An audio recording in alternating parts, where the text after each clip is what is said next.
Bismillahirrahmanirrahim. Assalamualaikum warahmatullahi wabarakatuh.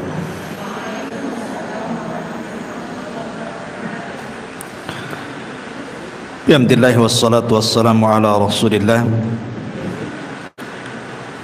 wa ala alihi wa sahbihi wa mawalah wa la hawla wa la quwata illa billahi wa ba'du. Alhamdulillah, segala puja dan puji hanya milik Allah subhanahu wa ta'ala. Salawat dan juga salam kita hadiahkan kepada Rasul kita Nabi besar Muhammad sallallahu alaihi wa ala alihi wasallam. Pembahasan di pagi hari ini, insyaallah kita akan membahas seputar renungan kematian. Dan ini pembahasan seputar alam barzah, dari mulai kematian, kemudian masuk ke alam barzah. Di sana ada himpitan kuburan, fitnah kubur, azab kubur, kemudian juga apa saja yang bisa menyelamatkan kita dari azab kubur, kemudian amal-amal apa saja yang bermanfaat bagi si mayat, dan begitu seterusnya. Ma'asyiral muslimat yang dimuliakan Allah subhanahu wa ta'ala, Allah subhanahu wa ta'ala berfirman, kullu nafsin dha'iqatul maut. Setiap jiwa itu pasti mengalami kematian. Siapapun manusianya, bahkan para nabi sekalipun disentuh dengan kematian. Walaupun ada diperselisihkan seperti Nabi Ilyas, apakah dia masih hidup, kemudian Nabi Khidir, apakah dia masih hidup, tapi pendapat yang kuat wallahu a'lam bahwa mereka juga sudah meninggal, kecuali yang dikecualikan Allah, Isa ibnu Maryam. Karena memang Allah subhanahu wa ta'ala yang berfirman bahwa Isa itu belum meninggal. Tetapi semua manusia pasti meninggal, hatta Isa sekalipun akan meninggal. Makanya ketika para ulama membahas kenapa Nabi Adam alaihi salatu wassalam diturunkan dari sorga ke bumi, supaya mengalami kematian. Sebab kalau Adam tetap di sorga, Adam tidak akan mengalami kematian, karena sorga itu darul khulud, tempat memang dikekalkan di situ. Makanya Adam supaya disentuh dari kematian, hikmahnya adalah diturunkan dia dari sorga ke bumi. Makanya Adam pun disentuh dengan kematian, dan seluruh anak turunannya juga disentuh dengan kematian. Apalagi kematian itu kan sesuatu yang sudah ditakdirkan. Setiap manusia itu sudah ada takdirnya. Dan semakin jauh periode Adam sampai ke umat Rasul kita Muhammad sallallahu alaihi wasallam, maka usia manusia juga semakin pendek. Terlebih Nabi SAW membatasi dengan kalimat a'maru ummati bainas sittina wasab'in, bahwa usia umatku itu berkisar antara 60 sampai 70 tahun saja. Artinya sedikit sekali yang melewati 70 tahun. Rata-rata manusia itu 70 tahun ke bawah pasti sudah meninggal. Makanya hati-hati nih kalau sudah 50, 60, ya siap-siap aja ya. Karena Rasul membatasi masalahnya. Kalaupun lewat, maka patut disyukuri. Karena Nabi SAW mengatakan sebaik-baik manusia itu yang panjang umurnya dan baik amalannya. Maka kalau dilewatkan 70 tahun berarti harus dijaga amalannya. Bicara tentang kematian, kita tahu bahwa di antara arkanul qiyamah, rukun-rukun kiamat itu atau rukun-rukun hari akhir itu, salah satunya adalah al-maut, kematian.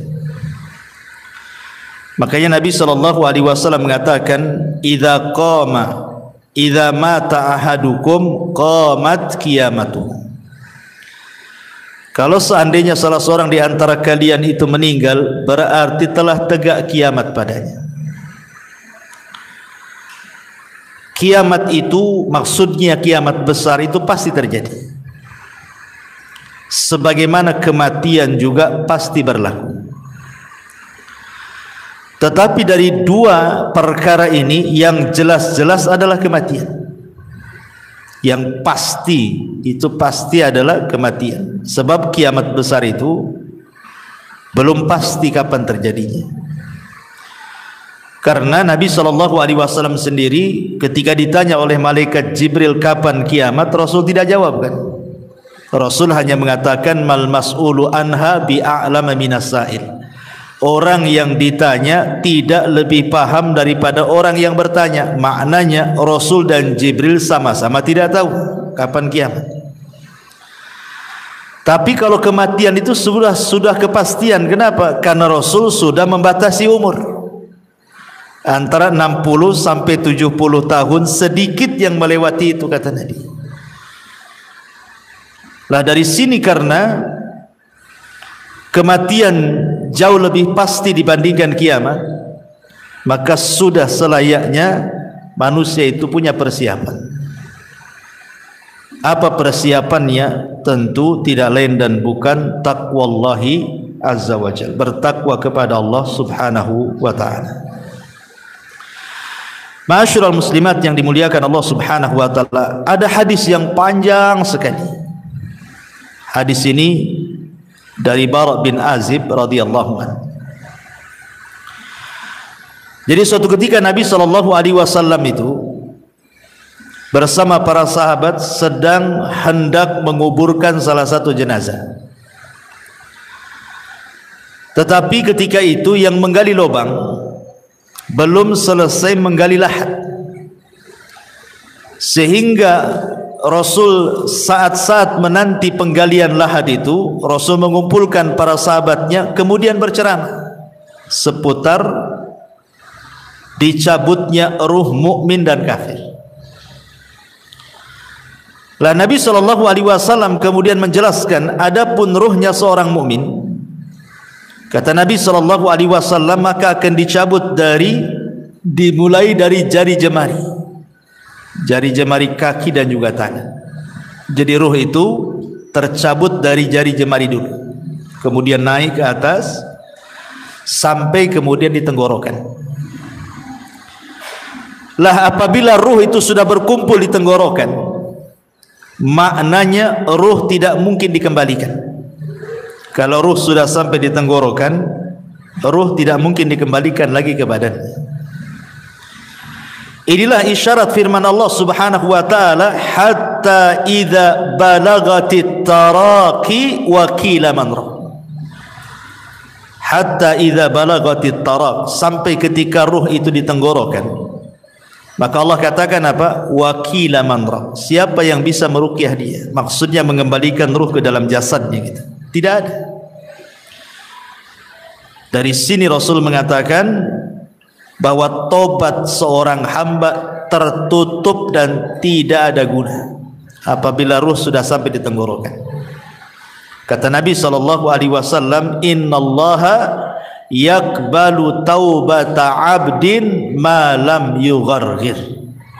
Allah itu masih menerima tobatnya seorang hamba sebelum ruh berada di tenggorokan. Kenapa demikian? Karena tadi ruh tidak bisa dikembalikan. Makanya ada dua waktu tobat itu diterima. Pertama, ruh belum mengumpul di tenggorokan. Yang kedua, matahari belum terbit dari arah barat.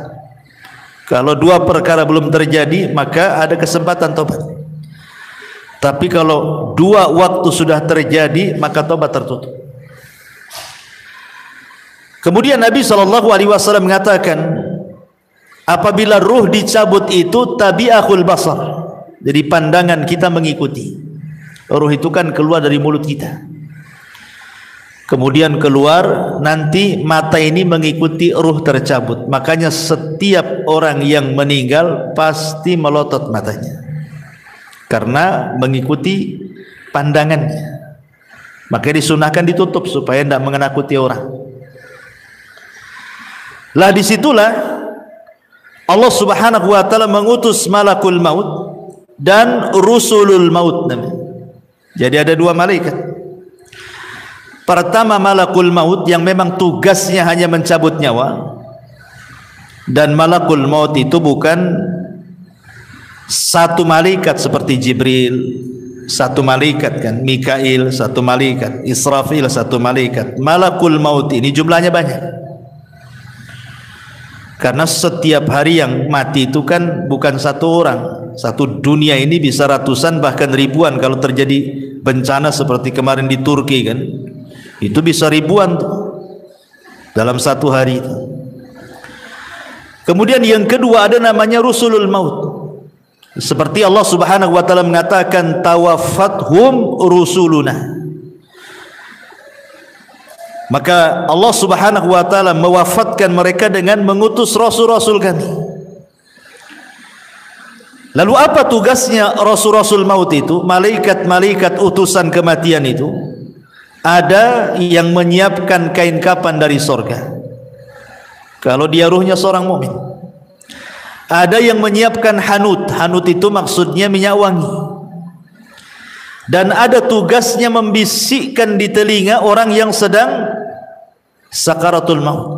Sebagaimana Allah Subhanahu wa ta'ala berfirman di dalam Al-Quranul Karim, surah Ibrahim ayat atau surah Fussilat ayat 30. Allah mengatakan, innal ladzina qalu rabbuna Allah thumma istaqamu tatanazzalu alaihimul malaikatu alla takhafu wa la tahzanu wa abshiru bil jannati allati kuntum tu'adun.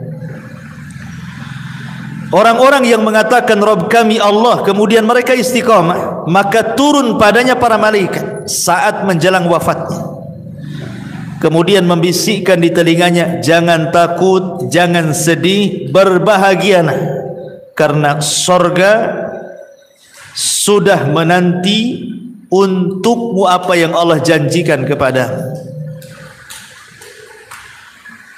Dalam ayat yang lain surah An-Nahl 31-32 Allah mengatakan, yaquluna salamun alaikum udkhulul jannata bima kuntum ta'malun.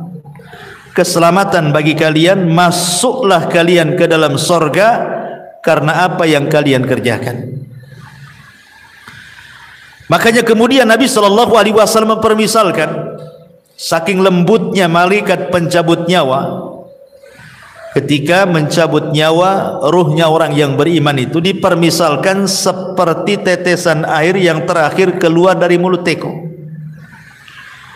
Makanya sering saya istilahkan kan Bu, kalau ada ibu punya teko diisi air yang banyak, kemudian kita tuang, otomatis deras sekali itu, karena masih banyak airnya. Tapi kalau isi teko itu tinggal satu tetes, kemudian kita tuangkan seperti ini, tentu yang satu tetes itu akan mengalir dengan pelan, karena tinggal satu tetes masalahnya. Pelan sampai masuk di moncong teko, kemudian netes di ujung teko kan gitu.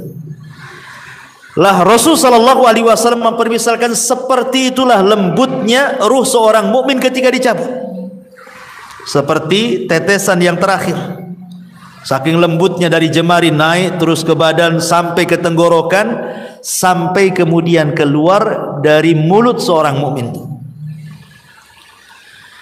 Tetapi walaupun demikian, yang namanya kematian itu pasti ada sakaratnya. Setiap kematian itu pasti ada keperitannya, ada rasa sakit. Dan itu dialami Nabi SAW. Kalau Nabi saja mengalami, apalagi kita. Nabi yang mengatakan wa inna lil mauti la sakarat. Rupanya dalam kematian itu ada sakaratnya, ada rasa sakitnya. Yang terkadang tidak ada yang tahu rasa sakit itu kecuali Allah Subhanahu wa taala. Tetapi tentu rasa sakit yang diterima oleh seorang mukmin saat detik akhir wafat dia, boleh jadi itu adalah penggugur dosa yang terakhir. Boleh jadi rasa sakit yang dialami di dia itu adalah penggugur dosa terakhir dia. Artinya sebuah kebaikan, bukan sebuah keburukan. Tapi rasa sakit yang dialami orang kafir, munafik, fasik boleh jadi awal azab bagi dia. Terkadang kita bisa melihat ada orang koma itu berbulan-bulan disiksa oleh Allah Azza wa Jalla karena dosanya kan itu. Tapi ada orang mati itu rasanya enak nengoknya gitu. Senyum, bisa mengucapkan kalimat la ilaha illallah, tahu-tahu sedang sujud meninggal, tahu-tahu sedang ibadah meninggal, tahu-tahu baca Quran pula dia meninggal kan. Macam-macam orang meninggal. Tapi yang jelas bahwa ketika tugas malaikat maut hanya mencabut ruh itu saja selesai, maka yang bertugas selanjutnya adalah siapa? Rusulul maut. Diletakkan ruhnya di kain kafan dari sorga, kemudian dibaluri minyak wangi dari sorga, kemudian dibalut, yang subhanallah dijelaskan dalam hadis itu bau minyak wangi dari sorga itu membumbung sampai ke langit, sehingga semua para malaikat di langit itu bertanya, itu ruhnya siapa itu? Maka malaikat yang bertugas membawa ruh ini naik ke langit akan menyebutkan nama terbaik yang disukai dia ketika di dunia. Ruhnya fulan ibnu fulan. Makanya penting orang punya nama baik itu. Maka ketika ruh itu naik ke langit, disinilah Allah Subhanahu wa taala memberikan kemuliaan kepada ruhnya seorang mukmin dengan menyuruh para malaikat penjaga langit itu untuk membuka pintunya. Karena langit itu kan punya pintu. Jadi naik ke langit pertama dibuka pintunya, naik ke langit kedua dibuka pintunya, ketiga, keempat sampai ketujuh, sampai melewati langit ketujuh. Entah sampai mana wallahu alam, tidak dijelaskan, tapi yang jelas kemudian Allah Subhanahu wa taala berfirman kepada ruhnya seorang mukmin ini, letakkan kembali ruh kepada jasadnya, kemudian naikkan catatannya fil illiyin. Artinya ruhnya seorang mukmin itu akan berjumpa dengan Allah. Dan perjumpaan kita dengan Allah itu di 4 tempat kan sudah saya jelaskan. 2 di dunia dan 2 di akhirat. 2 di dunia, yang pertama saat solat. Itulah saat perjumpaan kita dengan Allah. Sebenarnya saat solat itu adalah saat perjumpaan kita dengan Allah. Karena Allah yang mengatakan, wa innaha lakabiratun illa 'alal khashiin. Salat itu berat kecuali bagi orang-orang yang khusyuk. Kemudian Allah tafsirkan dalam Al-Quran siapa orang-orang yang khusyuk itu? Alladzina yadhunnuna annahum mulaqu rabbihim. Orang-orang yang yakin bahwa mereka sedang berjumpa dengan Allah. Kemudian yang kedua, ini saat sakaratul maut ini. Saat ruh dibawa oleh malaikat rusulul maut ke melintasi langit ketujuh, itu juga berjumpa dengan Allah. Dan Allah katakan kembalikan ruhnya ke dalam jasadnya, kemudian naikkan catatannya di tempat yang paling tinggi yang disebut dengan illiyin. Kemudian 2 nanti kelak pada hari kiamat, ketika Allah Subhanahu wa taala menggiring manusia sesuai dengan sesembahannya. Jadi Allah akan mengumpulkan manusia itu sesuai dengan sesembahannya. Yang nyembah sapi di sana, yang nyembah ular di sana, yang nyembah batu di sana. Jadi manusia itu akan dikumpulkan bersama sesembahannya.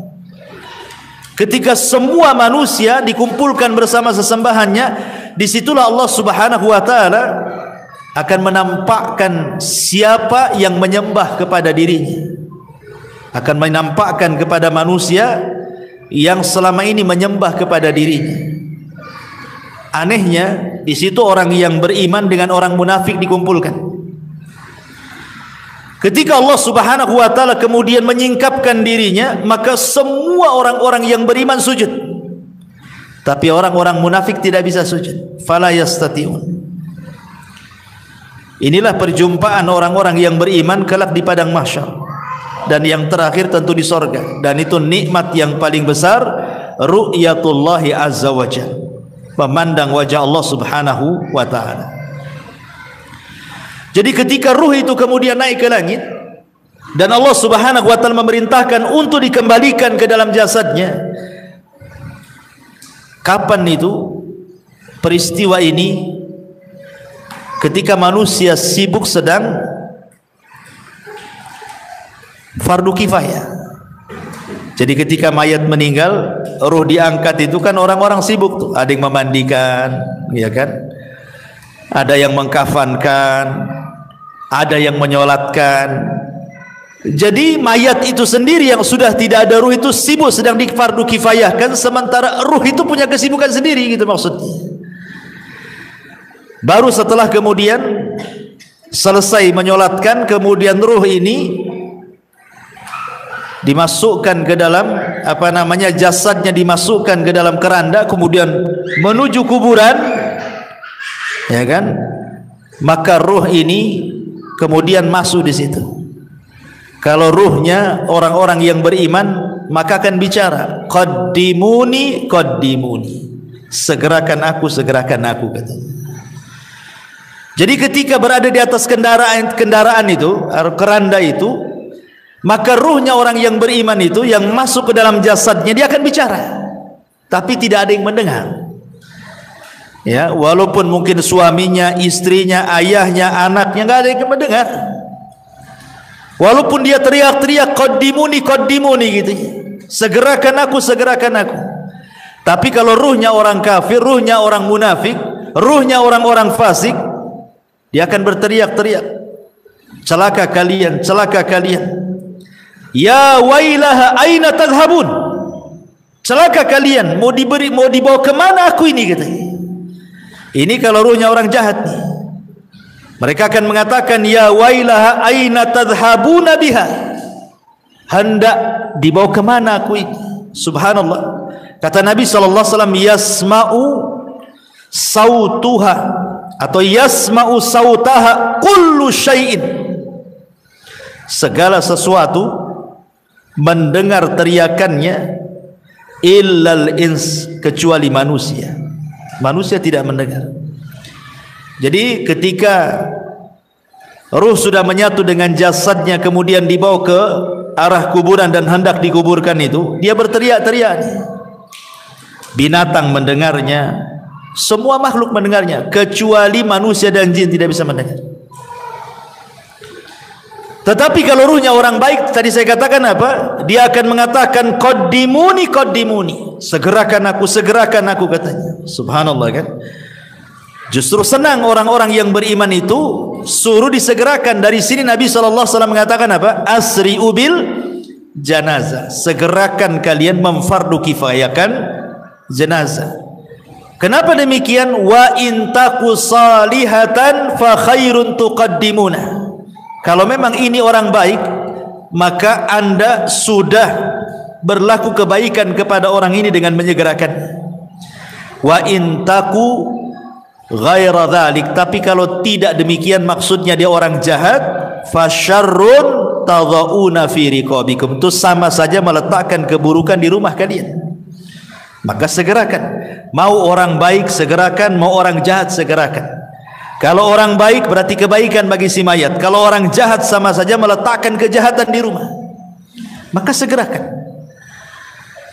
Dan si mayat juga ngomong begitu, qaddimuni, segerakan aku katanya.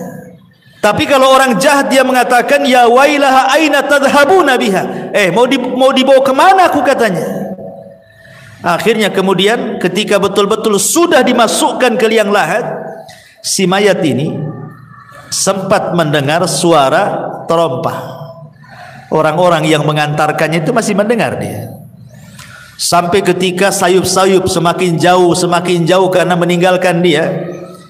Ketika sudah les, sudah enggak ada suara lagi, maknanya dia sudah ditinggal. Dari sini kata Nabi SAW, yang pertama kali meninggalkan si mayat itu apa? Hartanya. Yang pertama kali meninggalkan si mayat itu hartanya, baru setelah itu keluarganya. Makanya Nabi SAW mengatakan dalam sebuah hadis seperti itu. Jadi yang pertama berpisah dari si mayat itu hartanya dulu. Coba sekaya apapun orang mati itu, kalau dia sudah meninggal, tetap saja kain kafannya yang murah kan gitu. Walaupun dia miliarder sekalipun, tetap saja kain kafannya yang murah, yang putih. Tidak ada juga orang kaya dikafani dengan kain kafan yang mahal kan. Dari sini hartanya terputus. Percuma punya uang tapi juga tidak bisa digunakan. Kemudian yang kedua, keluarganya. Setelah mengantarkan ke kuburan, baru keluarganya pulang. Disitulah terpisah dengan keluarganya, baru dia hidup sendiri. Makanya Nabi SAW ketika menjelaskan tentang seputar kuburan itu, Nabi SAW mengatakan dalam hadis Abi Hurairah radhiyallahu anhu, kata Nabi SAW, anna imra'ata sauda kana taqumul masjidah. Ada wanita berkulit hitam itu biasa menyapu di masjid Nabi SAW. Kemudian wanita ini meninggal. Nabi SAW tidak diberitahu. Kata Rasul, afala kuntum adzantumuni, kenapa kalian tidak menghabarkan kematian wanita itu, katanya. Maka Rasul mengatakan, duluni ala qabriha, kalau begitu tunjukkan di mana kuburannya. Kemudian Nabi SAW setelah ditunjukkan kuburannya, apa kata Rasul? Inna hadhil kubur mamlu'atun zulmatun ala ahliha wa inna Allah azza wa jal yunawwiruha lahum bisalati alaihim.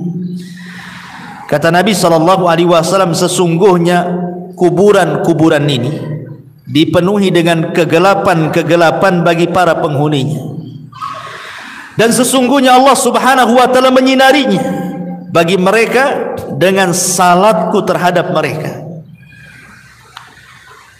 Dari sini kita tahu bahwa orang masuk kuburan itu gelap, sangat gelap gitu ya, karena Rasul yang mengatakan bahwa kuburan-kuburan ini penuh dengan kegelapan.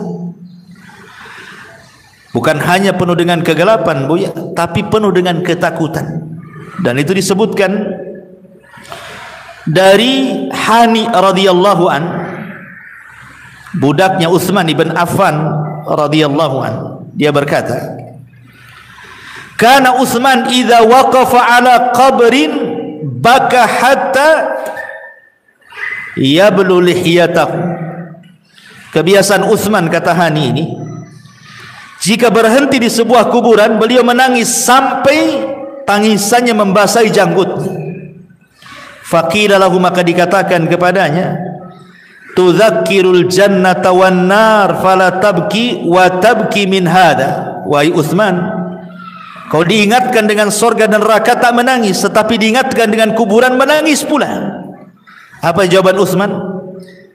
Kata Utsman ibn Affan radhiyallahu anhu mengatakan, inna nabiyya sallallahu alaihi wasallam qala, karena Nabi SAW bersabda, innal qabra awwalu manzilin min manazilil akhirah, fa in naja minhu fama ba'dahu aisar minhu wa illam yanju minhu fama ba'dahu ashaddu minhu. Qala wa qala an-nabiy sallallahu alaihi wasallam, ma ra'aitu mandaran qad illa al-qabru afda'u minhu. Kata Rasul. Kata Utsman ibn Affan radhiyallahu anhu, aku pernah mendengar Nabi sallallahu alaihi wasallam bersabda, kubur ini adalah persinggahan pertama dari persinggahan-persinggahan akhirat. Bila seseorang selamat dari keburukan kubur, maka setelahnya lebih mudah baginya. Tapi bila dia tidak selamat dari keburukan kubur, maka setelahnya lebih berat. Kemudian Utsman mengatakan, sungguh aku pernah mendengar Rasul mengatakan, aku tidak melihat satu pemandangan pun yang lebih menakutkan dibandingkan kuburan, kata Rasul. Jadi kuburan ini menakutkan dan juga menggelapkan. Lah ketika kemudian si mayat ini sedikit demi sedikit kan sudah hilang suara terompah yang didengar yang mengantarkannya itu. Disitulah datang dua malaikat yang disebut dalam hadis itu namanya Munkar dan juga Nakir. Apa yang dilakukan Munkar dan Nakir? Kata Nabi dalam hadis Bara bin Azib ini, fayatihi malakani. Kemudian dua malaikat datang kepadanya, fayajlisanihi, maka mendudukkan si mayat itu yang sudah ditiupkan roh itu tadi. Fayaqulani lahu, maka keduanya akan membentak dan mengatakan, man rabbuk, siapa Rabbmu? Fayaqul, karena dia orang yang beriman, dia mengatakan, Rabbi Allah, Rabbku Allah. Fayaqulani lahu, maka keduanya akan mengatakan kembali, ma dinuk, apa agamamu? Fayaqul, maka dia akan mengatakan, diniyal Islam, agamaku Islam. Fayaqulani lahu, maka dua malaikat akan berkata lagi, ma hadzal rajul alladzi buitsa fikum, tahukah kalian siapa orang yang diutus kepada kalian ini? Fayaqul, karena dia orang yang beriman, dia mengatakan, huwa Rasulullah sallallahu alaihi wasallam, dia adalah Rasul sallallahu alaihi wasallam Muhammad ibn Abdullah alaihi salatu wassalam. Kemudian malaikat tadi berkata lagi, wa ma yudrik, bagaimana kau tahu dia Rasulullah? Kok bisa kamu tahu dia Rasulullah? Fayaqul, maka dia mengatakan, qara'tu kitab Allah fa amantu bihi wa saddaqtu, aku membaca Al-Quran, ku beriman dengan Quran, ku benarkan Quran. Fayunadi munadin fis sama, ketika dia bicara seperti itu, maka tiba-tiba ada penyeru dari langit, ang sadaqa abdi, hambaku telah benar, hambaku telah benar dengan jawabannya. Apa yang terjadi? Karena hambaku telah benar, maka fafrishuhu minal jannah wa albisuhu minal jannah waftahu lahu baban minal jannah. Lapangkan kuburannya, hantarkan pakaian dari sorga, buka pintu-pintu sorga kepadanya. Kemudian dikatakan, fayatihi min rauhiha wa tibiha, maka tiba-tiba ketika pintu sorga itu dibuka, semerbak harum dari sorga itu kemudian masuk ke dalam kuburannya. Kuburannya menjadi harum, ya. Kemudian ketika itu, wa yufsahu lahu fi qabrihi madda basarihi, tiba-tiba kuburannya diluaskan sejauh mata memandang. Jadi kalau ibu naik di atas ketinggian kemudian melihat gitu ya, sampai di mana, itulah maksudnya sejauh mata memandang itu. Tapi dalam riwayat yang lain, diluaskan itu 70 hasta kali 70 hasta, luasnya kuburan itu diluaskan. Tentu ini alam gaib ya, bukan Bu? Karena sehebat apapun alat dunia, anggaplah dipasang CCTV sekalipun, ya tetap saja segitu. Coba saja taruh CCTV, pantaulah itu di CCTV itu. Apakah dia menyempit ataukah melebar, ya tetap saja segitu kan. Artinya bahwa alam kubur ini bagian daripada alam gaib. Kenapa kita tidak tahu dan kita tidak bisa memprediksi kan bahwa kuburan ini meluas atau menyempit? Karena antara alam dunia dan alam kubur itu ada namanya barzah. Maka disebut alam barzah. Barzah itu tembok penghalang antara alam dunia dan alam kubur itu. Makanya Allah mengatakan dalam Al-Quran itu bahwa di situ terdapat barzakhun ila yaumil yub'atsun. Ada barzah pemisah antara dunia dan alam kubur sampai hari dibangkitkan.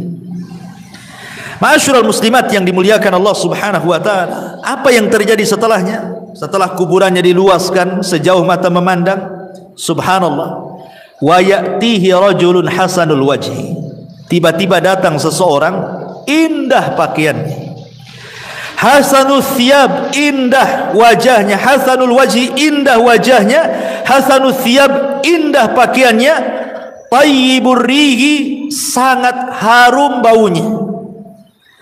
Fayaqul, dan dia mengatakan, abshir billadhi yasurruka hadha yaumuka alladhi kunta tu'ad. Kemudian orang ini mengatakan, berbahagialah, berbahagialah katanya, dengan apa yang menyenangkan dirimu, inilah hari yang engkau tunggu selama ini katanya. Kemudian dia mengatakan, si mayat ini, man anta, siapa kamu? Fawajhukal wajhu yaji'u bil khairi, aku lihat wajahmu mendatangkan kebaikan. Siapa kamu ini, sudah berbuat baik menemani aku di kuburan ini gitu ya. Fayaqul, maka dia mengatakan, ana amalukas saleh, sayalah amal saleh, sayalah amal salehmu. Dalam riwayat, ketika dia mendapatkan kebaikan itu, maka orang ini mengatakan di hadapan si mayat yang beriman itu, nim naumatal arush, kalau begitu tidurlah engkau layaknya pengantin baru. Jadi disuruh tidur, sehingga ketika dia tidur dia mimpi dengan mimpi yang indah. Itulah disebut nikmat kubur ya. Mimpi sangat indah sekali, sehingga tanpa kemudian disadar, tahu-tahu kiamat pula dibangkitkan. Ketika kiamat dibangkitkan itulah, maka orang yang baik ini kemudian memberitahu bahwa Israfil akan meniupkan sangkakalanya. Kemudian orang ini mengatakan, siapa kamu ini sebenarnya? Maka orang baik ini mengatakan, ana amalukas saleh, sayalah amal solehmu. Maksudnya sayalah solatmu, sayalah puasamu, sayalah zakatmu, sayalah silaturahimmu, sayalah ibadahmu. Jadi ibadah itu akan menemui kita di kuburan, sebagaimana kita akan menjumpai Allah Subhanahu wa ta'ala di 4 tempat yang sudah saya jelaskan. Kita juga akan menjumpai amal soleh kita di 4 tempat juga sama, 2 di dunia, 2 di akhirat kan itu ya. Adapun di dunia kita bisa rasakan amal soleh kita kan.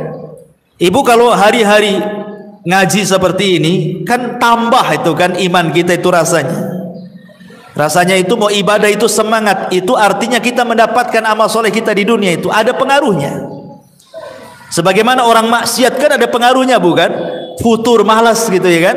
Maka amal soleh juga kita bisa dapati gitu ya, dengan semangatnya kita beribadah. Karena iman dalam definisi ahli sunnah itu yazidu bitta'ah, bertambah karena ketaatan. Kita bisa rasakan itu. Kemudian yang kedua, di sini dalam kuburan ini kita akan mendapatkan amal soleh kita dalam wujud manusia, sehingga ketika ditanya, siapa engkau ini, wajahmu kok wajah yang baik sekali, maka dia akan mengatakan, ana amalukas soleh, saya amal solehmu. Artinya kita akan mendapatkan amal soleh kita kan di kuburan ini dalam bentuk manusia yang akan menemani kita sepanjang kita di kuburan kita. Sehingga sebagian para ulama ketika membahas apakah orang-orang yang dikubur itu bisa merasakan perjalanan waktu, sama dengan kayak ibu kita sekarang kan bisa kita merasakan perjalanan waktu kan Bu ya, pagi aktivitasnya apa, siang aktivitasnya apa, sore apa, malam apa, besok pagi lagi kan bisa kita merasakan aktivitas waktu itu berjalan kan itu ya. Ya, hari, minggu, bulan, tahun kita bisa merasakan. Pertanyaannya, apakah orang-orang yang dikubur juga merasakan ada aktivitas waktu sehari-hari? Pagi, siang, sore, malam, ke pagi lagi, siang, sore, malam, ke pagi lagi, gitu ya. Sementara orang-orang yang dikubur itu kan ada yang sudah lama kan. Kalau yang meninggal di zaman Rasul kan sudah 14 abad berarti kan. Sudah 14 abad sampai sekarang nggak dikiamat-kiamatkan.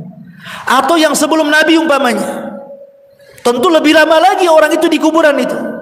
Apakah mereka akan merasakan bimururil waktu, kata ulama, dengan berjalannya waktu itu? Maka ulama membagi 2, kata ulama, memerinci. Kalau yang di kuburan itu mereka orang-orang yang beriman, baik dari umat Nabi atau umat-umat sebelumnya, dan mereka mendapatkan nikmat kubur, maka mereka tidak akan merasakan berjalannya waktu. Mereka tidak akan merasakan, walaupun ratusan tahun, walaupun ribuan tahun sekalipun, mereka tidak akan merasakan berlewatnya waktu itu. Ya. Tetapi kalau mereka adalah orang-orang kafir, orang munafik, orang fasik, maka mereka akan merasakan itu, karena itu bagian daripada azab. Ya. Jadi sekali lagi, kalau orang-orang yang beriman yang mendapatkan nikmat kubur tidak akan terasa di kuburan itu, walaupun ratusan ribuan tahun. Mana dalilnya? Dalilnya adalah peristiwa Ashabul Kahfi yang ditidurkan, atau kisah Nabi Uzair yang ditidurkan 1 abad kan, kemudian dibangunkan, kemudian ditanya, kam labista, berapa lama kau tidur itu? Dia mengatakan apa? Labistu yauman au ba'dha yaum, perasaan aku baru tidur separuh atau 1 hari katanya. Padahal sudah 1 abad dia tidur kan. Berarti kan dia tidak merasakan tuh tidurnya, dia tidak merasakan kan, padahal dia sudah 1 abad, sudah 100 tahun tidur, dibilangnya baru setengah hari katanya. Begitulah orang yang di kuburan, kalau mendapatkan nikmat itu tidak terasa, seolah-olah waktu berjalan dengan cepat. Tetapi kalau orang terkena azab, itu rasanya penat, lama waktunya menunggu. Ya samalah, bukan? Kita menanti orang jenuh gitu kan, lama kali kan, rasa mau balik saja, nggak datang-datang, ditengok tak nampak lagi, ditengok tak nampak, ya dah, saya tinggal aja lah, kan ada kejenuhan tuh. Ya, tapi kalau asik bu ya, ibu pengantin baru dengan suami kan, nongkrong tuh di taman, tahu-tahu maghrib, ya kan namanya orang nikmat, nggak pandang, kok tahu-tahu maghrib katanya gitu. Nah, jadi dari sini di dunia ini kita bisa rasakan dalam kondisi nikmat dengan dalam kondisi tidak nikmat kan itu. Lah di kubur kurang lebih seperti itu. Ya. Tetapi apakah kemudian orang-orang yang dikubur juga akan merasakan layaknya kita juga perasa gitu, kalau ibu lagi sedih, kan ada perasaan tersiksa jiwa ini kan, atau ada masalah rasanya rungsep kehidupan ini kan. Apakah juga orang-orang di kuburan akan merasakan seperti itu? Ya, mereka juga akan merasakan. Kapan itu? Apabila ditangisi orang yang ada di atas. Kalau orang yang di atas itu melakukan niyaha, niyaha itu meratap kepada orang yang ada di kuburan itu, maka orang yang ada di kuburan itu merasa diazab. Maksud diazab itu bukan azab fisik, bukan, tapi azab jiwa. Jiwanya itu sedih, tersiksa. Ya. Makanya kenapa Nabi SAW melarang, tidak boleh seseorang itu melakukan niyaha kan? Karena mayat itu yu'adzab, akan diazab kata Nabi SAW biniyahatil hayyi, karena niyahahnya meratapnya orang yang hidup kepada orang si mayat akan diazab. Maksudnya bukan azab fisik, tetapi dia tersiksa, hatinya tersiksa gitu ya, karena sebab tangisan orang-orang yang di atas. Makanya dilarang. Niyah itu termasuk dosa besar.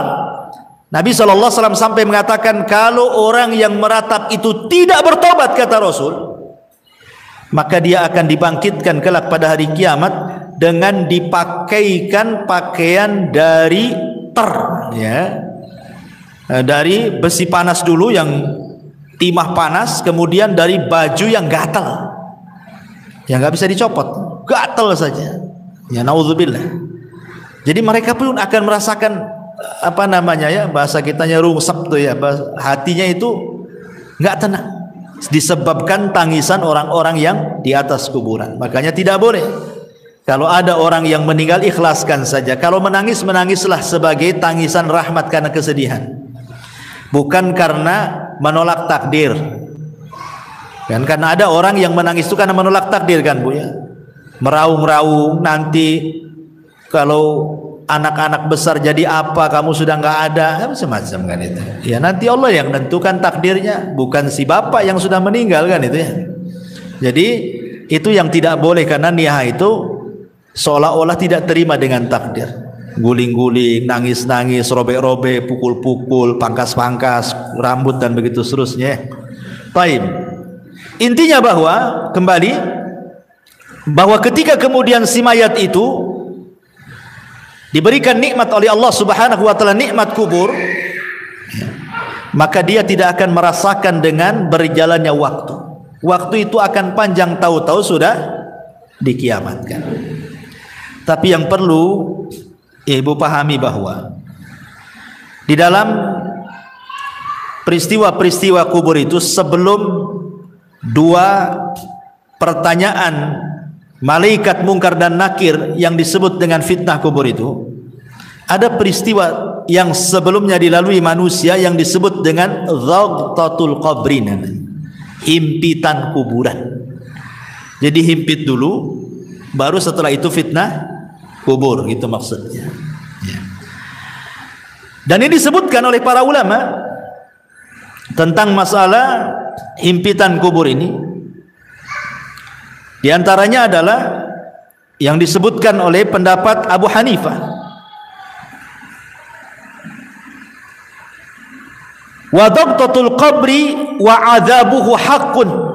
Himpitan kuburan, kemudian siksa kubur itu adalah perkara yang benar-benar akan terjadi. Jadi perkara himpitan kuburan dan adab kubur, kata Abu Hanifah, adalah sesuatu yang benar-benar akan terjadi. Bahkan Al-Imam Al-Muzani rahimahullah ta'ala mengatakan, beliau mengatakan, summa hum ba'da dhagtati fil kuburi musa'alun. Kemudian mereka setelah dihimpit dalam kuburan, baru kemudian mereka akan ditanya. Dari sini kita tahu bahwa sebelum proses pertanyaan dua malaikat mungkar dan nakir, ada peristiwa namanya dhagtatul qabri, himpitan kuburan. Himpitan kuburan ini, Bu, itu sangat menyakitkan bagi si mayat, karena ketika ruh itu sudah menyatu dengan jasadnya, kemudian tanah itu menyempit sampai meretakkan semua tulang dan persendian. Itu kalau orang kafir, dan dia akan menjerit di mana jeritannya tidak ada yang mendengar, manusia dan jin, kecuali binatang-binatang mereka bisa mendengar. Jadi binatang-binatang itu diberikan kepekaan, mampu mendengar jeritan-jeritan orang-orang yang dihimpit kubur itu. Masalahnya, lalu bagaimana dengan orang-orang yang beriman? Maka ulama menjelaskan bahwa himpitan kuburan bagi orang-orang yang beriman itu tidak sebagaimana himpitan kubur bagi orang-orang kafir, munafik, ataupun orang-orang fasik. Maksudnya apa? Maksudnya himpitan orang yang beriman itu layaknya seorang ibu sedang memeluk anaknya.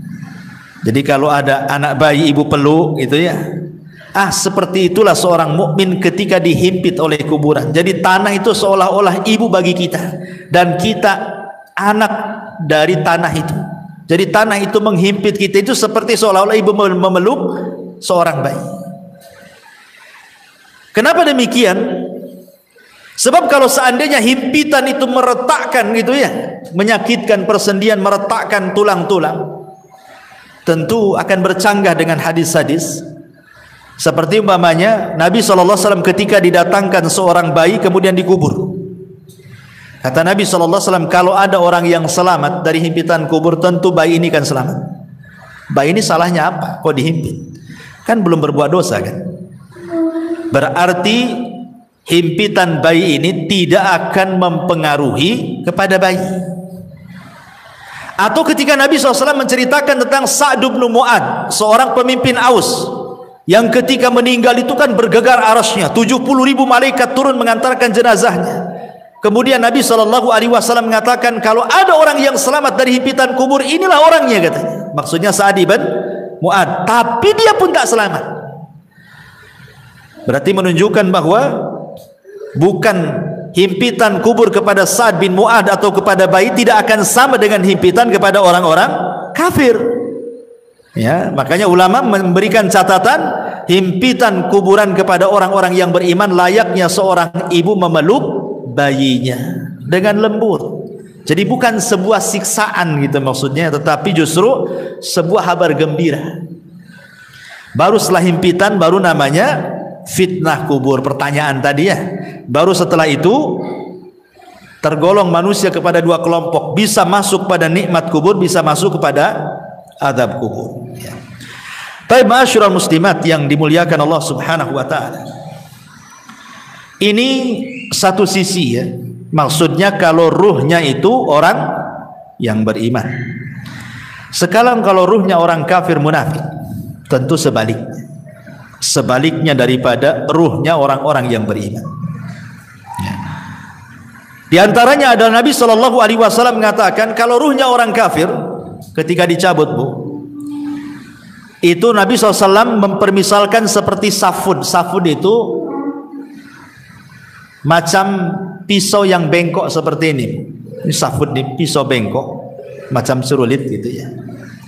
Kemudian didatangkan kambing wol yang belum dicukur. Taulah ibu kan kambing Australia yang banyak gimbal-gimbal tuh rambutnya. Ya, kemudian pisau ini dibenamkan di kambing wol tadi. Kemudian setelah itu disiram.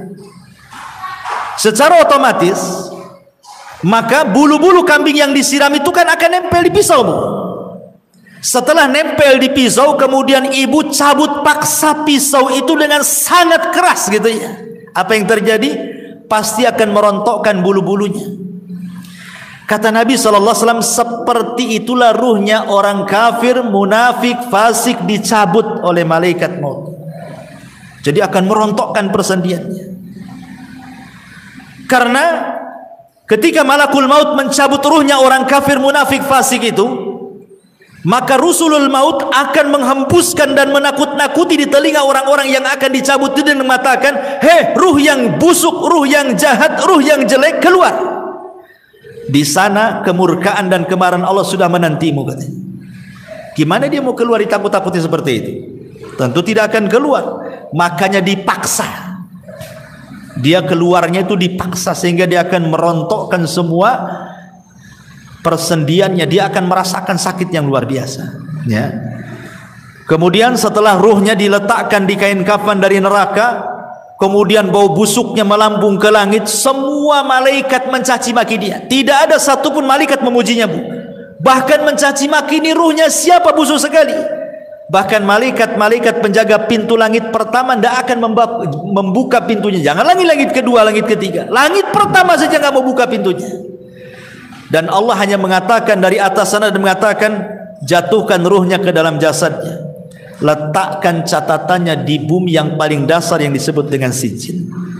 Coba bayangkan, ruh itu dilempar, Bu, sama malaikat. Tidak dihantar. Sehingga ketika ruh itu menyatu dengan jasadnya itu, ibarat ibu jatuh dari ketinggian tuh, gebuk gitu ya. Gimana rasanya? Seperti itulah rasanya. Sehingga rasanya tulang ini patah semua. Karena yang merasakan sakit itu bukan jasad, Bu, ruh. Kalau ruh dicabut, Bu, walaupun ibu dicabik-cabik jasadnya, dipotong-potong, dimutilasi, dicongkel matanya, dipotong telinganya, dicabut jarinya, nggak akan merasakan sakit kalau ruhnya dicabut.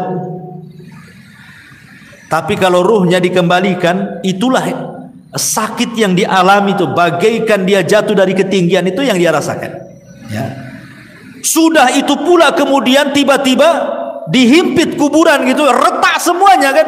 Sudah jatuh dari ketinggian, dihimpit dengan kuburan, makin retak semuanya lah.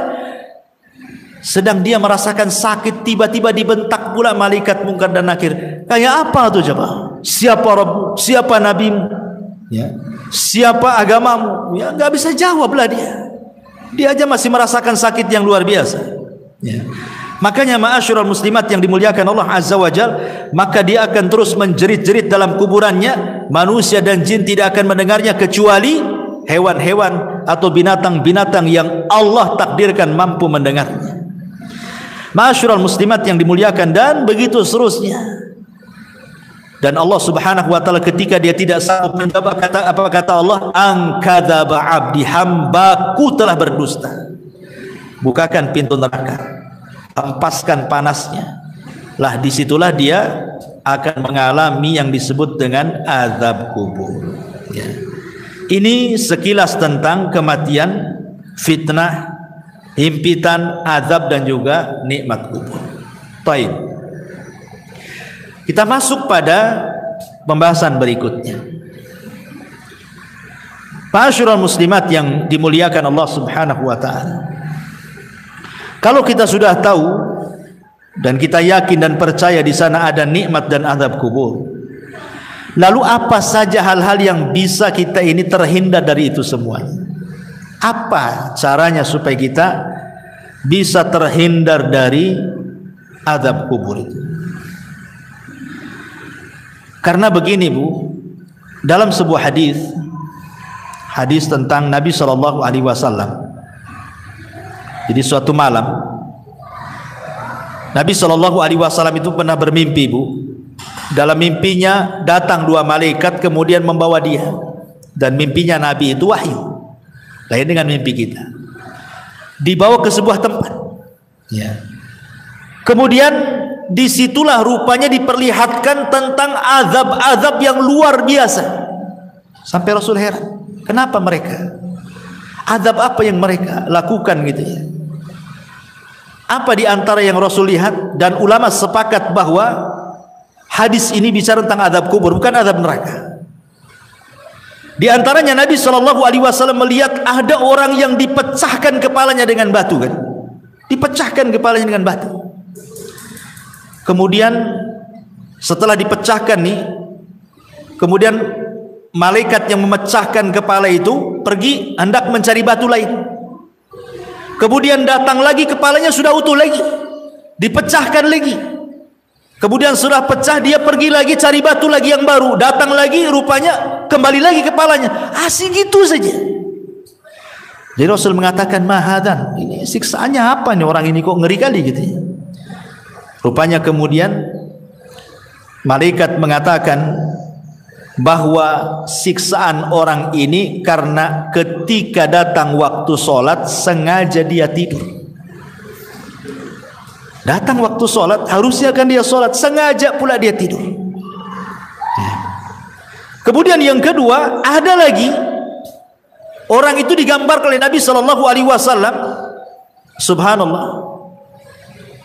Orang ini kakinya di atas, digantung, kepalanya di bawah. Kemudian di sampingnya ada orang bawa pisau bengkok. Kemudian dimasukkan di mulutnya, kemudian dirobek sampai tengkuknya. Kemudian setelah itu dimasukkan di lubang hidungnya, dirobek sampai tengkuknya. Setelah robek ini dari hidung ke tengkuk, dari mulut ke tengkuk, kemudian dia mau mengambil sebelah kirinya. Ketika diambil sebelah kirinya, sebelah kanannya sudah kembali lagi. Ya. Kemudian dirobek dari sebelah kiri, mulut sampai ke tengkuk, hidung sampai ke tengkuk. Ketika pindah ke sebelah kanan, balik lagi ke semula gitu. Asik gitu saja. Sehingga Rasul mengatakan, kenapa orang ini?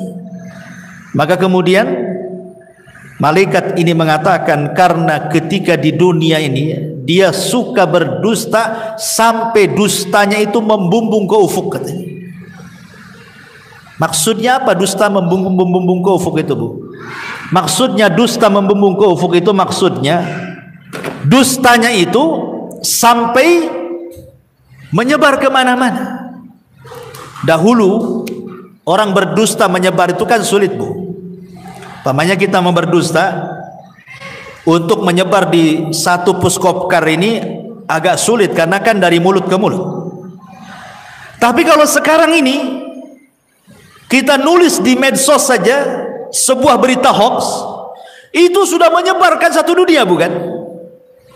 Jadi hadis ini baru dipahami oleh para ulama, rupanya inilah yang dimaksud orang berdusta sampai membumbung ke ufuk itu. Sekali nulis kemudian langsung di-share, bukan hanya satu grup, satu dunia tahu.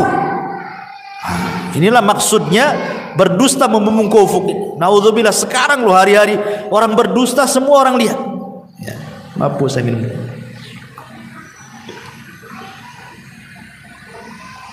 Kemudian juga ada juga Nabi SAW melihatkan ada orang yang telanjang, tidak pakai baju dan tidak pakai celana, telanjang bulat. Laki-laki dan perempuan rupanya berada di penggorengan kan, bejana, kemudian dibakar di bawahnya.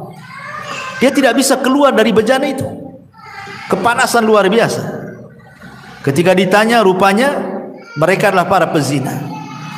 Kemudian Rasul melihat lagi ada danau semua darah, bukan air tapi darah. Jadi ada orang yang berenang di tengah tuh, berusaha ke pinggir tidak bisa, karena setiap ke pinggir ada malaikat yang menyuapkan dengan batu.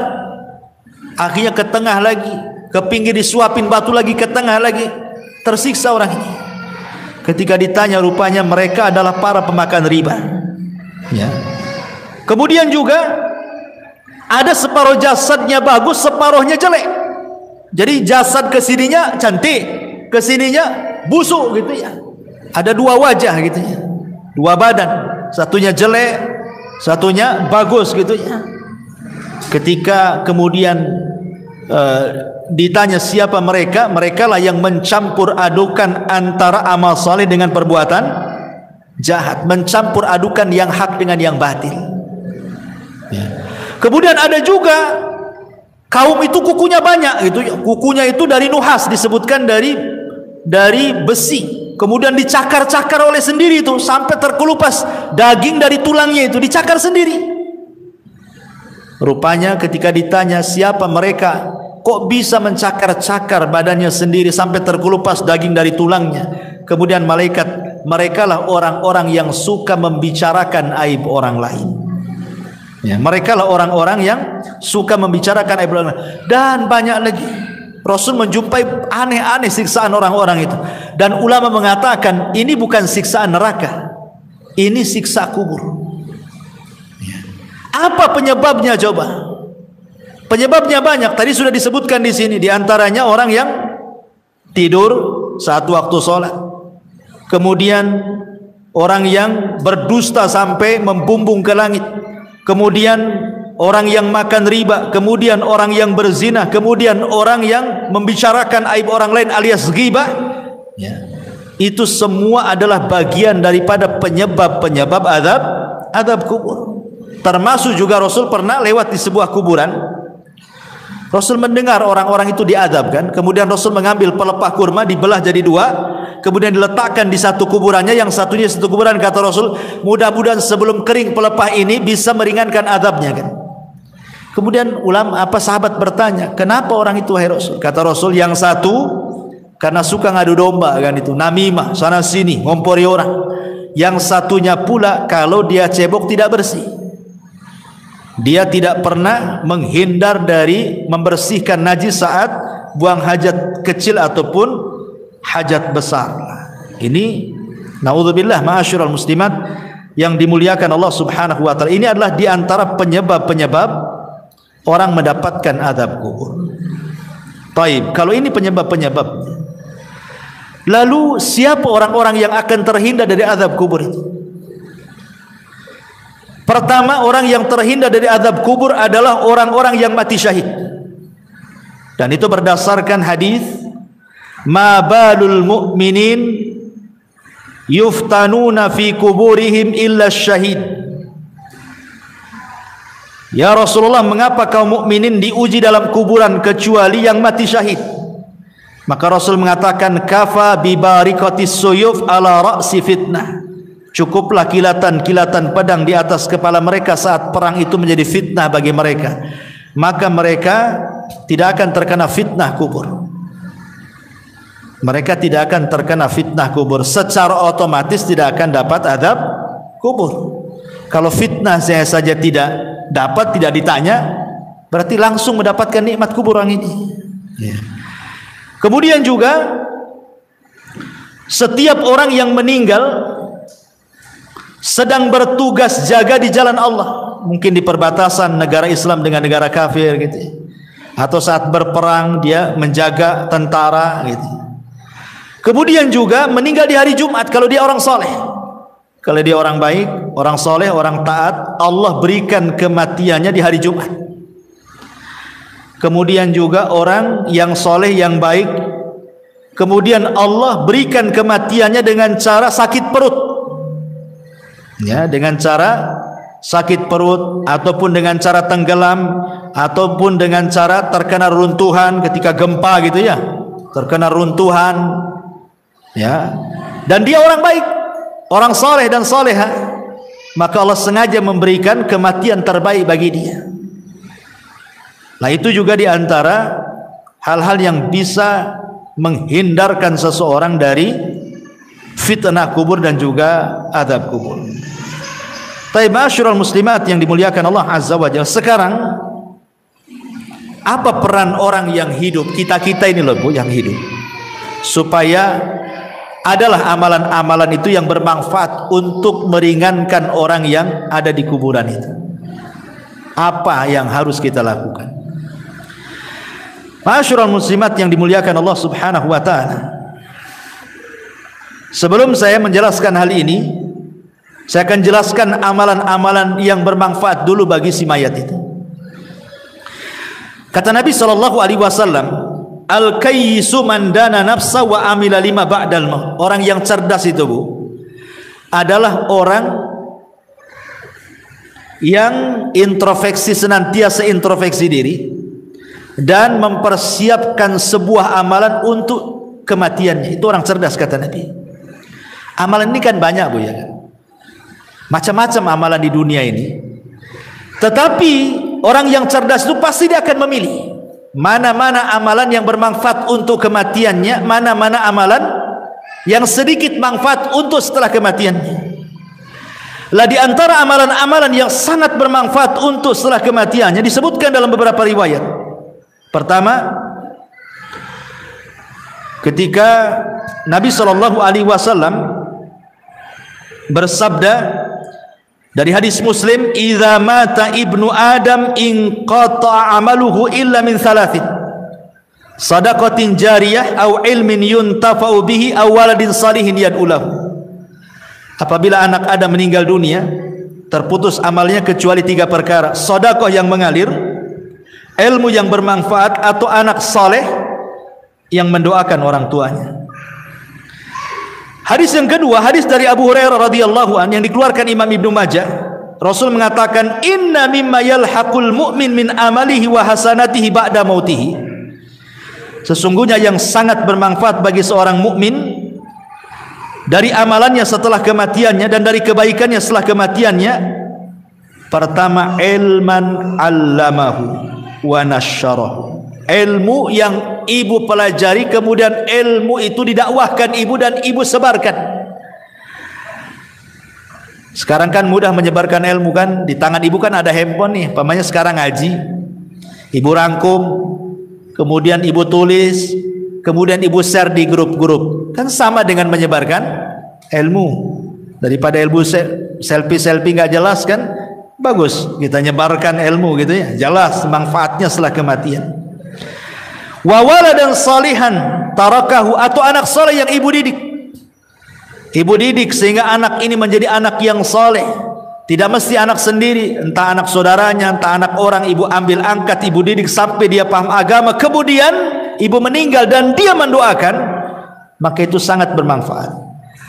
Wa mushafan warathahu, atau ibu mau wakaf mushaf, beli mushaf di pasar 1-2 mushaf, cari masjid yang nggak ada mushafnya, taruh di situ supaya orang baca ya. Atau mungkin ada saudara-saudara kita yang belum punya mushaf ya, ibu bisa datang ke orang-orang yang nggak punya mushaf, ibu belikan mushaf, ibu kasih dia supaya baca. Itu sangat bermanfaat. Au masjidan bana, atau masjid yang sedang dibangun, ibu ikut nyumbang supaya cepat terbangun masjidnya. Au baitan libnis sabil bana, atau ibu sengaja buat kos-kosan 5 pintu, yang 2 dikontrakkan, yang 3 sengaja bagi orang-orang yang tamu-tamu yang dari jauh yang cari pekerjaan gitu ya. Nah, kasihlah kontrak tanpa bayar, sebulan gratis, 2 bulan gratis, 3 bulan gratis, sampai dia punya pekerjaan umpamanya kan. Alhamdulillah ya. Ataupun nahron ajrah, ataupun mungkin ada masjid, ada pesantren, ada masyarakat butuh air, nah ibu danai buat sumur bor atau beli air atau apa, aw sadaqatan akhrajaha min malihi fi sihhatihi wa hayati, atau ibu sedekah ketika ibu sehat, ketika ibu masih hidup ibu bersedekah. Yalhaquhu min ba'di mauti, itu bisa sampai setelah kematiannya. Ini amalan yang bermanfaat bagi si mayat. Kemudian juga hadis yang ketiga, hadis Jarir ibn Abdillah al-Bajali.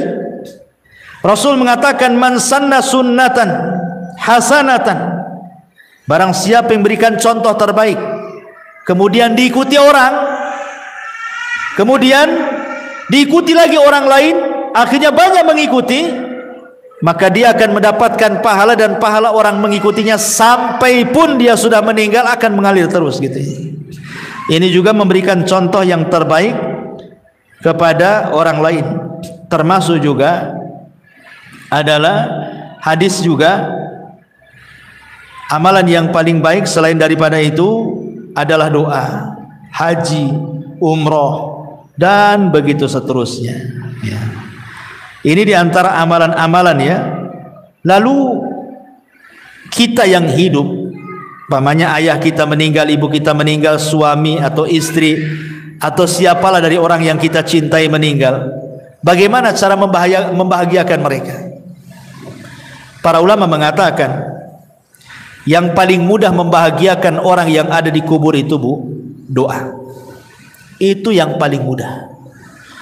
Kalau ibu ingin membahagiakan orang tua yang sudah meninggal, ibu yang sudah meninggal, bapak yang sudah meninggal, kita ingin membahagiakan mereka, maka ibu terus berdoa sejak dia meninggal sampai hari ini, walaupun mungkin berpuluh-puluh tahun.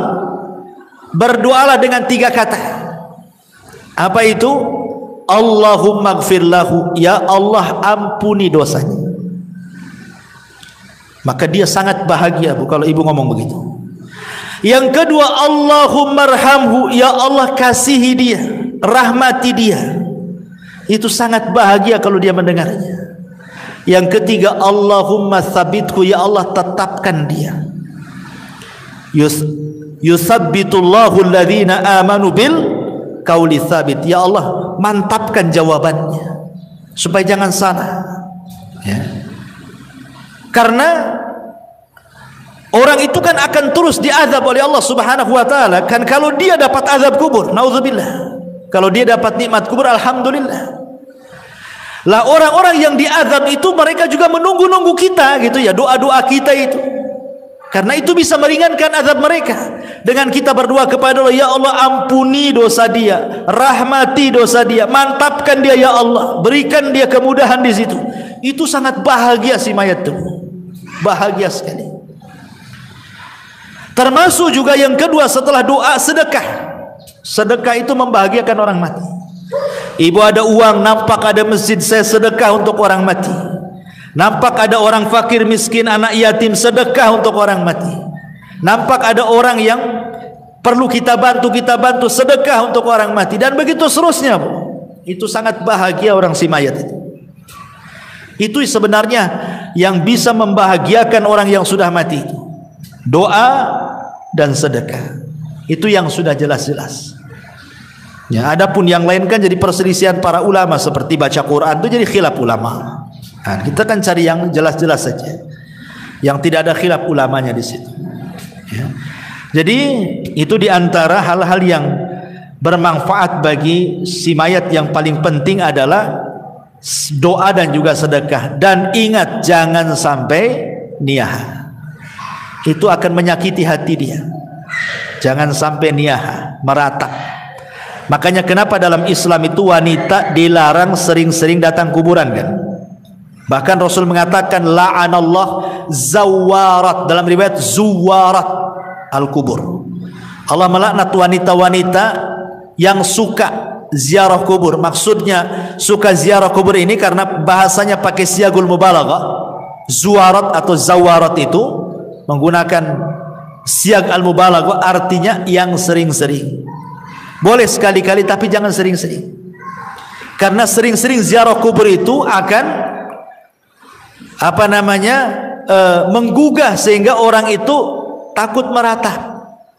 Ya, meratap itulah yang tidak boleh. Makanya cukuplah para wanita ini berdoalah dalam solat-solat, dalam sujud, terutama dalam sujud ya. Itu yang paling efektif dalam sujud, karena kedekatan kita dengan Allah itu saat sujud. Minta saat sujud, minta saat sepertiga malam. Itu sangat bahagia orang-orang yang ada di kuburan dengan doa-doa kita kepada mereka, dan itu yang dinanti-nanti. Nah, ini juga diantara hal-hal yang berkaitan dengan hal-hal yang bisa membahagiakan mereka. Wallahu alam, saya kira cukup, sudah hampir setengah 12. Taib, sebelum saya tutup, kalau ada yang bertanya silakan.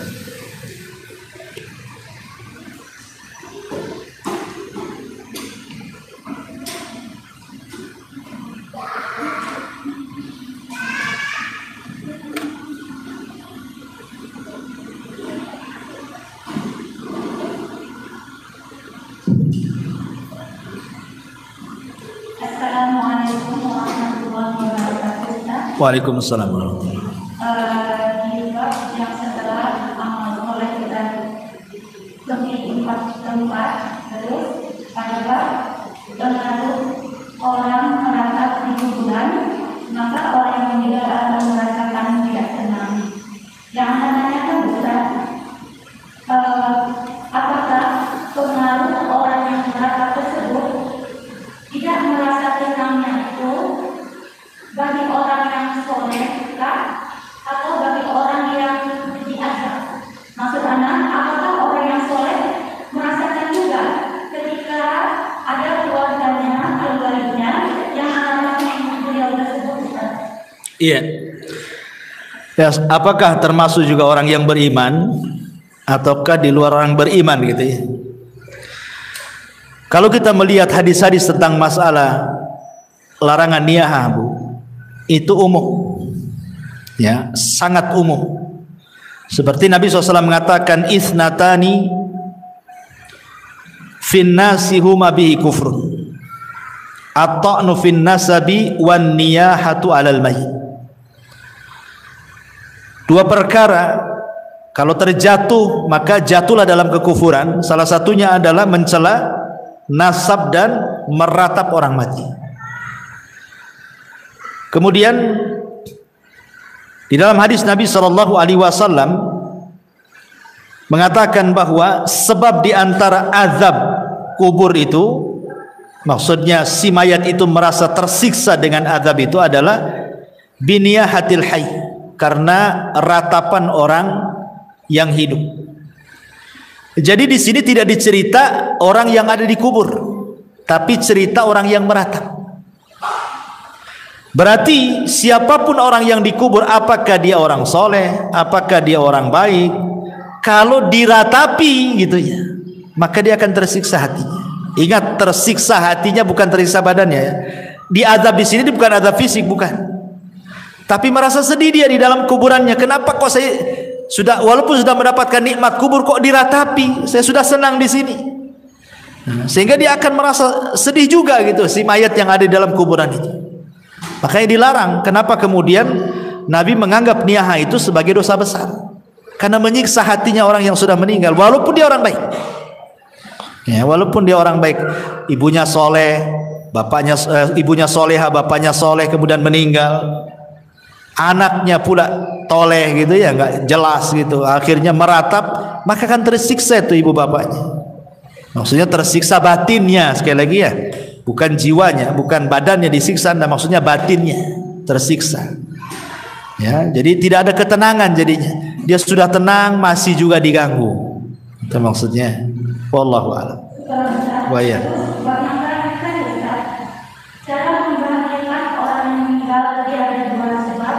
Banyak berdoa dan banyak istighfar. Yang anda tanyakan Ustaz, ketika Allah memilih dia sebagai orang yang soleh, Ustaz, tentu saja seperti yang Ustaz sampaikan tadi, dia ibarat orang yang tertidur dan tidak merasakan apapun kecuali kenikmatan. Yang anda tanyakan dengan kaitan bab terakhir ini, Ustaz, apa saja bagi orang yang sudah mendapat kenikmatan, yang dia sudah tertidur dan yang merasakan kebahagiaan di dalam surga, ketika ada anaknya atau sahabatnya yang mendoakan dia, apakah doa itu bisa Iya. Tentu kalau dia mendapatkan nikmat kubur kemudian kita doakan, kita kirim, maka itu sebagai syafaat. Akan diangkat lagi derajatnya. Makanya ada seorang ibu dijelaskan dalam sebuah hadis itu, dia tidak banyak beramal, tiba-tiba diangkat derajatnya. Kemudian dia mengatakan, ya Rabb, aku kan tidak banyak beramal, kenapa kau angkat derajatku? Apa kata Allah? Bistighfari waladaki, karena istighfar anakmu kepadamu, diangkat derajat. Kalau dia orang baik, makin diangkat derajatnya dengan pengaruh doa-doa anak-anak yang soleh semasa hidupnya. Maksudnya begitu. Ya, wallah. Iya.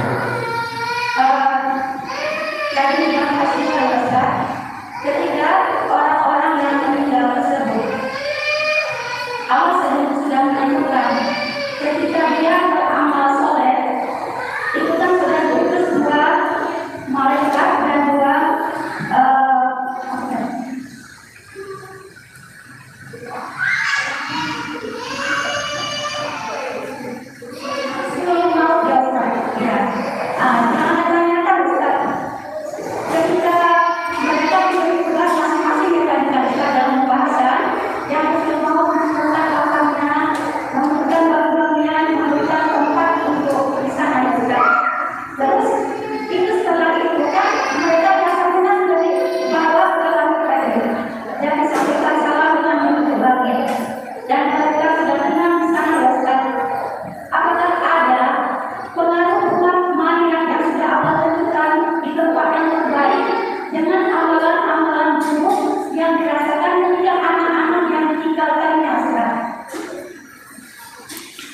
Ya, alhamdulillah. Kalau dia orang baik kemudian anak-anaknya tidak baik, itu kan disebabkan karena apa dulu ya kan? Apakah orang tua ini sudah berusaha mendidik, tapi Allah takdirkan anak pula jadi fitnah, maka orang tua berlepas diri karena dia sudah mendidik. Pamannya dari kecil ibu sudah berusaha nyekolahkan di tempat yang baik, pesantren, bawa guru ngaji, di rumahnya pun luar biasa. Setelah besar pula, tiba-tiba orang tua meninggal, anaknya pula terkena pergaulan bebas, jahat, akhirnya futur, tidak istiqomah, akhirnya tidak soleh kan? Maka orang tua ini tidak ada hubung kait dengan anaknya. Sebagaimana Nuh alaihi salatu wassalam ketika berusaha mengajak Kan'an naik ke atas perahu, ya bunayyarkam ma'ana, naik wahai anak, tapi Kan'an tak mau. Akhirnya Allah mengatakan, sudah tinggalkan, innahu laisa min ahlik, dia bukan keluargamu lagi. Jadi kalau orang tua sudah berusaha mengarahkan tapi anak pula yang berbelok, itu orang tua tidak bisa disalahkan, artinya tidak akan menanggung dosa anak ya. Tapi kalau orang tua soleh sendiri membiarkan anaknya gitu ya, maka dia akan kenal dosa anaknya, karena dia tidak bertanggung jawab, dia akan terpengaruh di situ, dan dia pun pasti akan mendapatkan hal-hal dalam kuburan kan, karena itu kan termasuk dosa. Orang tua membiarkan anaknya tidak bertanggung jawab kan dosa. Iya jelas, karena dia berbuat dosa lah kan gitu, di dunia aja berbuat dosa. Orang tua membiarkan anak kan dosa, jelas dosa anak. Bahkan itu termasuk durhakanya orang tua kepada anak. Seperti yang dulu pernah saya ceritakan, ada anak dilaporkan sama orang tuanya ke Amirul Mukminin Umar bin Khattab karena jahat. Kata orang tua ini, wahai Amirul Mukminin, hukum anak saya, jahat dia sama saya kata. Akhirnya Amirul Mukminin lihat dohir kasusnya, hampir mau menghukum anak itu. Kata anak itu cerdas, tunggu dulu wahai Amirul Mukminin, bisa enggak saya bicara kata. Kata Amirul Mukminin, bicara. Anak ini mengkiaskan, Amirul Mukminin saya enggak bercerita kata.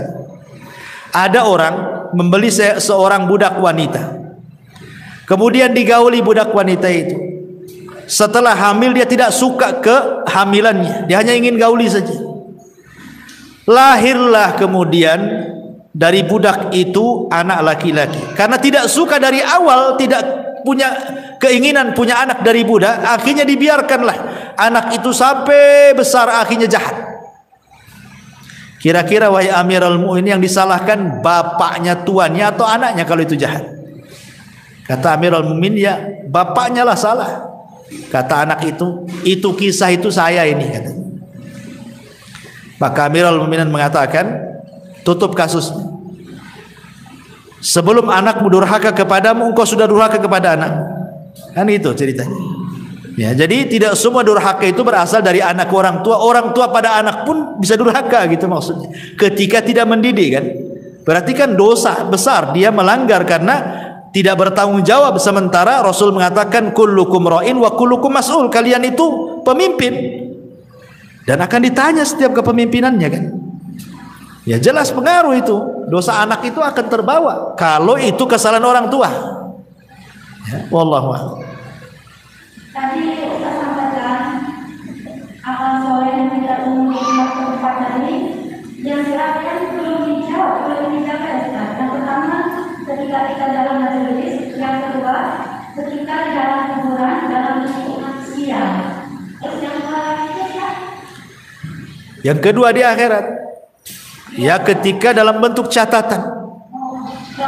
Iya.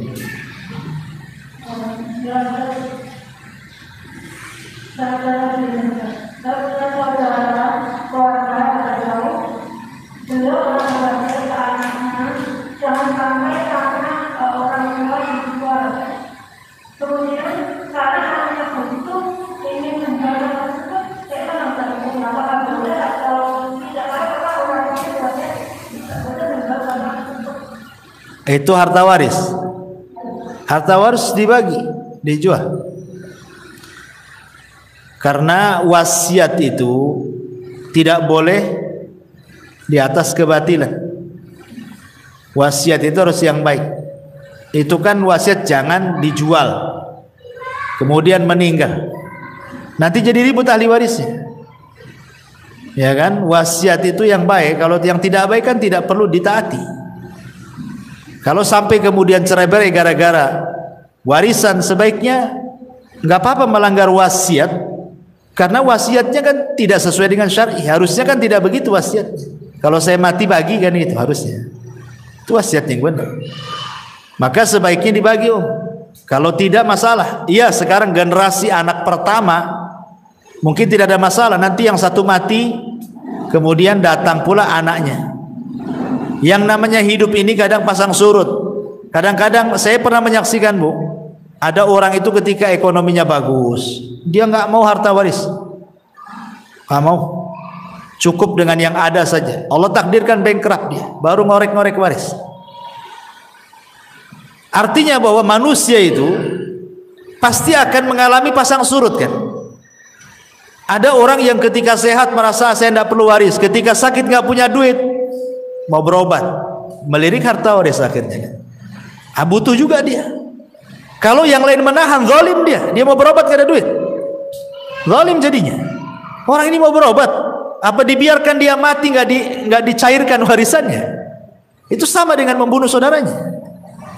Ya sebaiknya makanya kata Rasul itu cepat waris itu dibagi, supaya satu bermanfaat bagi ahli waris, untuk modal, untuk biaya perobatan, untuk pendidikan anak, atau manfaat bagi si mayat. Boleh jadi anaknya yang baik, dia dapat waris karena sudah kaya. Warisan gak seberapa, saya sedekahkan sajalah untuk orang tua saya, kan jadi manfaat, kan. Jadi manfaatnya itu bisa ke orang mati, bisa ke ahli warisnya. Itu kalau waris itu. Kalau tidak, banyak konflik itu, banyak bunuh-bunuhan gara-gara waris. Ya silaturahim terputus gara-gara waris. Banyak madharatnya waris itu kalau nggak seperti begitu. Wallahu a'lam.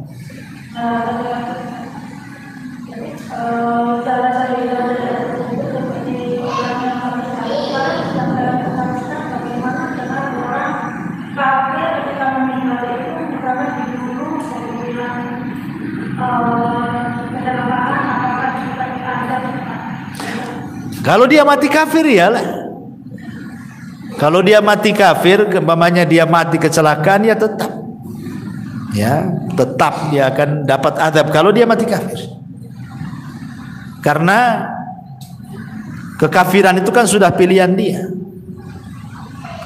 Kita ini sudah diutus Nabi, sudah dicetak Quran banyak-banyak, ustadz-ustadz di mana-mana berceramah gitu kan. Tetap saja dia dengan kekafirannya. Apakah Allah akan disalahkan? Tidak. Wa ma kunna mu'adzibina hatta nab'atha rasula. Tidaklah kami mengadab sebuah kaum sampai kami utus rasul. Dan rasul sudah diutus. Kenapa tidak mencari kebenaran? Enggak ada lagi hujah. Ya, dengan diutusnya Rasul, dengan diturunkan Quran itu sebagai hujah, tidak ada alasan lagi kita di hadapan Allah. Ya, wallahu a'lam. Sama yang kata waris tadi ya Ustaz. Ya. Seandainya seorang suami sudah meninggal ya Ustaz, kalau dia tidak punya anak, yang ditinggalkan itu berupa uang atau rumah yang ditempatinya, itu atau rumah itu juga langsung harus kita bagi Ustaz. Itu kalau rumahnya punya suami itu. Terus bagaimana kalau rumah itu memang mahal pernikahan dia tersebut? Apakah juga harus dibagi Ustaz? Yang jelas bahwa apapun bentuk waris itu cepat dibagi. Karena kesalahan di masyarakat itu, contoh nih, bapaknya meninggal, ibunya masih hidup. Kadang-kadang nggak mau dibagi, ibu masih ada kan? Padahal itu bukan bagian ibu semua. Anak laki-laki dapat, anak perempuan dapat, harus dibagi sebenarnya. Tinggal nanti ibu ikut siapa kan itu. Anaknya yang harus memikirkan kondisi ibunya. Dan itu bentuk birrul walidain, kesempatan sama ibunya masih ada. Tapi kan harus dibagi, tidak bisa. Ya, alasan orang tuanya masih ada, ibunya biarin saja gitu. Dikhawatirkan tadi salah satu anaknya lebih dulu meninggal dibandingkan ibunya. Ibunya masih hidup, anaknya pula meninggal. Kan dia nggak menikmati harta kekayaan warisnya dari orang tuanya kan? Nggak pernah menikmati. Dia mau senang-senang, mau sedekah, mau apa, nggak pernah menikmati. Ini tadi kalau dia tidak punya anak, tidak punya keluarga, apa langsung dibagi dengan kerabat suaminya? Ya jelas kan ahli waris itu kan ada yang dalam bentuk asobah. Asobah itu ada dua, asobah lidzati, asobah li ghairihi. Artinya anak-anaknya dulu, atau anak laki-laki baru anak perempuan. Kalau tidak ada anak-anaknya kan dia punya saudara. Saudaranya dapat dia.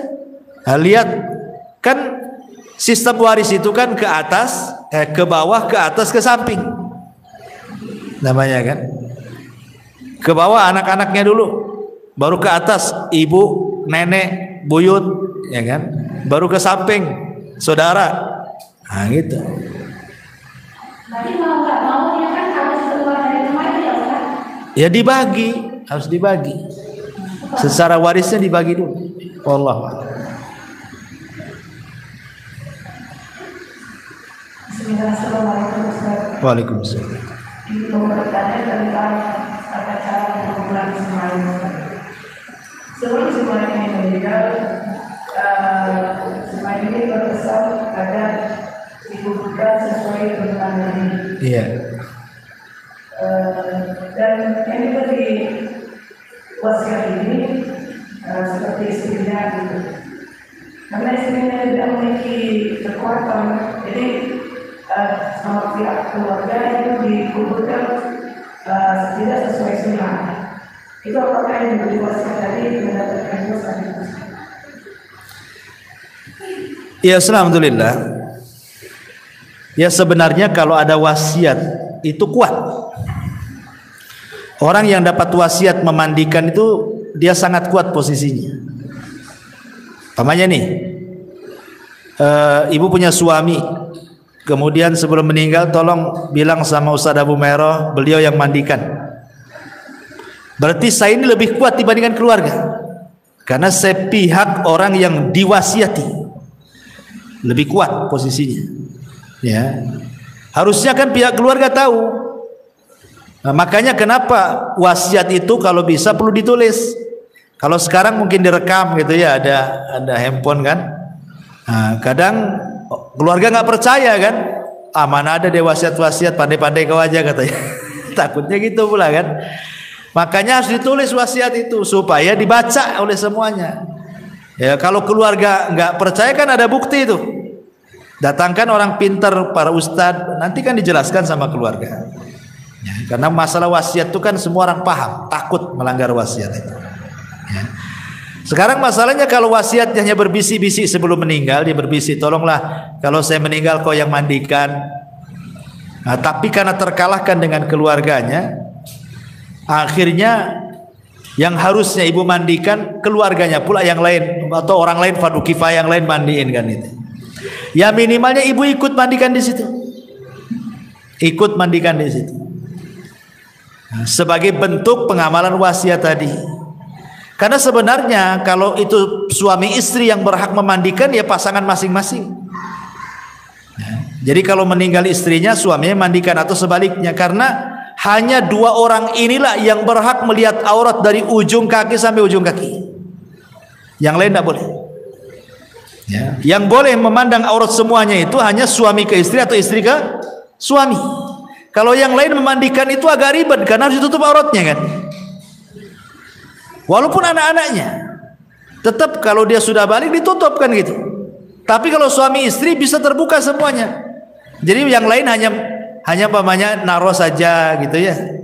Ya istrinya kan bisa. Ya namanya kan telanjang kan lebih luasa mandikannya. Yang penting sudah diletakkan di tempat kerandanya kan. Bisa sendiri asal sudah ditaruh karena dia leluasa namanya. Lain dengan kalau yang orang lain kan harus ditutup auratnya dulu, minta diguling sana sini, gak repot. Sementara kalau suami ke istri atau istri kepada suami lebih leluasa dia memandikannya itu. Harusnya kan seperti itu harusnya. Tapi kan ternyata tidak seharusnya. Ya rupanya dimandikan orang lain kan. Pertanyaannya tadi, apakah yang diberi wasiat berdosa gitu kan pertanyaannya. Kalau yang memberi wasiat kan sudah meninggal, cemana dia berdosa? Otomatis kan apakah yang diwasiati kalau tidak melaksanakan berdosa? Ya jelaslah kalau dia tidak melaksanakan dan dia tidak ada uzur. Lain kalau uzur pemain sakit, dia tidak bisa memandikan atau jauh, tolonglah pamannya orang Amerika, tolong Ustaz Abu Mereng mandikan. Saya ke Amerikanya kapan kan itu? Ada uzur kan? Atau sakit atau apa lain? Lo nggak ada uzur gimana kan? Ya harus dimandikan dia. Kalau nggak ada uzur, dan dia berhak namanya istrinya kepada suami itu, suaminya kan lebih berhak sebenarnya. Maksudnya lebih punya power gitu kan. Ini suami saya, gitu. Saya berhak memandikan. Kalaupun yang lain ikut ya silakan dari keluarganya kan. Tetapi tetap yang diberikan wasiat harus ikut mandikan di situ. Wallahu a'lam. Tapi apabila ada seseorang mu'alaf meninggal kemudian dimakamkan dengan cara kafir, bagaimana hukumnya? Ya ini berdosa ini.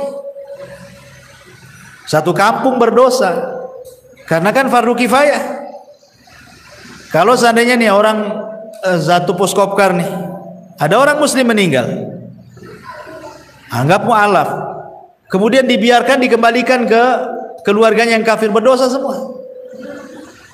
Kenapa? Karena fardu kifayah itu kalau ada yang melaksanakan sebagian gugur bagi yang lain. Tapi kalau seandainya tidak ada yang melaksanakan, berdosa semua. Ya. Kecuali kalau memang dari pihak keluarga maksa kan, ini anak saya, kalian yang nggak usah ikut-ikut kan.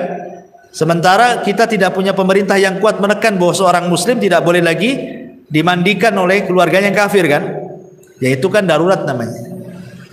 Ya, tapi kalau kita biarkan jelas-jelas dia seorang muslim tidak dimandikan, berdosa semua lah. Karena fardu kifayah itu yang kalau sudah dilaksanakan sebagian berarti gugur bagi yang lain. Kalau tidak dilaksanakan berdosa semuanya. Alhamdulillah. Ya, wallahu a'lam. Ya saya kira cukup. Hampir jam 12. Subhanallahi wa bihamdihi asyhadu an la ilaha illa anta astaghfiruka wa atubu ilaik.